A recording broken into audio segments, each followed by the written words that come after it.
back. What's up, guys? It's Mike Frank with Berkshire Hathaway, Frank Oliver and Company, coming to you very excited to have just celebrated 4th of July and just wanted to wish you guys a happy 4th of July and hope you had a great Independence Day. Something new, sort of new to our lives to be able to spend time with family and friends in a post-COVID environment, right? We got to be cautious about that because I do want people to be safe and I want to make sure that people take care, but it's really rewarding to be able to get together with family and friends in an environment that was like we're used to. So very exciting. I hope everybody stayed super, super safe. We had a small hiccup last night with fireworks, but everybody's safe and nobody got injured. Thank goodness. So real quick, last week we talked about buying a historic home and the benefits and the pros and the cons about buying that historic house. Now today we're going to talk about some of the quirks that older homes have. And just like buying any other home, we're going to make sure that you hire a licensed home inspector to evaluate and examine the elements of the home.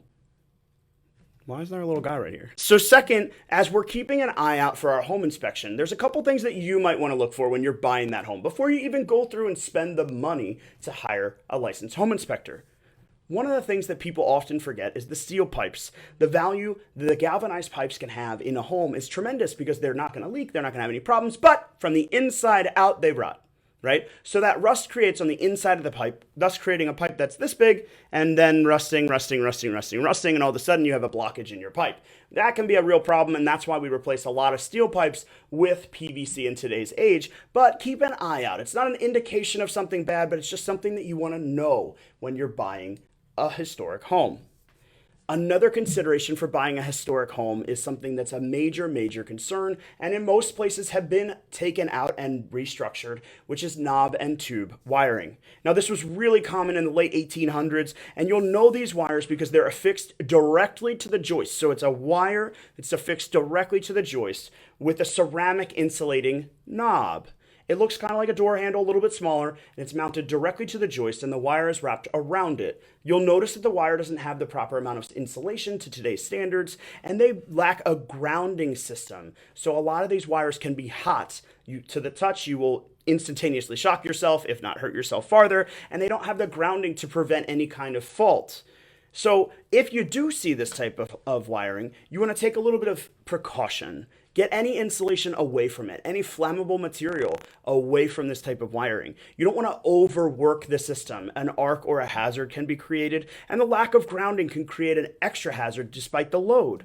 Now, one of the things that you want to keep in mind is that this is a rough and old school way of doing wiring. At today's point, it's most likely been eliminated. But if you see it at the time that you walk through the home, you do want to make sure that we have an evaluation by a licensed home inspector, if not an electrician, to make sure that we potentially remove anything that could be hazardous. Just because it's in the home doesn't make it hazardous, but it's just something to keep an eye out for as you guys are looking at those historic homes. Now, the foundation of these historic homes, as Maggie will tell you, foundation of these historic homes is primarily stone built. Stone and mortar predates any kind of foundation standards that we have today. And so some of the regulations may not be applicable to these older homes, but what you want to keep an eye out for is tilts or sloping in the foundation. You want to look for major cracks in the foundation. Remember, this thing has been there for 100, 200 years in some cases. So it's not going anywhere, but you want to make sure that you protect yourself, right? If you look down in the basement, you'll notice more impact than you will on the upside of the home. So if you do feel any kind of sloping in the floors, you want to go down to the basement to make sure that you protect yourself before, again, you hire that licensed home inspector to evaluate the property. The roof. The roof on a historic home can be any different type of material, but you should find out when it was last repaired. Take a look at it. Evaluate it if it looks in good shape or if it looks in disrepair. That can be a good indication. You want to make sure that if you have a metal roof that it's been treated or taken care of properly. If you have a slate roof that it's not leaking or there's no points of hazard or entry. And if you do have a shingle roof that it's been replaced properly, and we're going to talk a little bit more about taking care and replacing things later on. Now, something obviously comes up a lot in our area because we do have a lot of homes built before 1970, but buying a historic home will oftentimes have lead-based paint. And lead-based paint was the primary use of paint before 1958, and what we want to make sure of is that that lead-based paint doesn't become airborne. It doesn't create a health risk by fragmenting and peeling. especially for those little kids out there, those animals. We want to make sure that we protect them. Now, oftentimes this lead-based paint can peel and chip and skim from the windowsills the most. Stairways, windowsills, lots of very tiny little corners and edges are going to create opportunities for that fracking and that peeling. And that's where we get the most amount of exposure. Now, just because the paint doesn't show signs of damage doesn't mean that it's not a potential hazard. It could be lead-based paint. It could be encapsulated in the wall. It could be created to prevent a risk mitigation or create a risk mitigation, right? By encapsulating that paint behind a latex-based paint like we would use today can certainly protect you and your family. But it's just something you want to keep an eye out for. You don't want to let 8 or 10 years of living in a historic home go without paying attention to these potential hazards.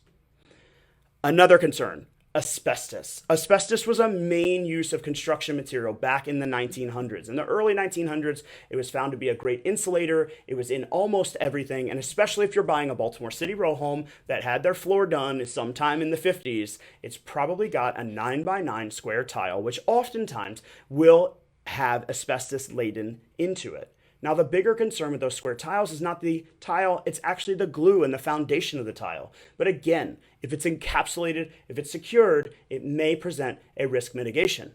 We do want to bring in a licensed home inspector and we want to evaluate that. We can test for asbestos to make sure that we protect you and your family. We just don't want you to move in there and find out that this was a problem 10 years into the deal.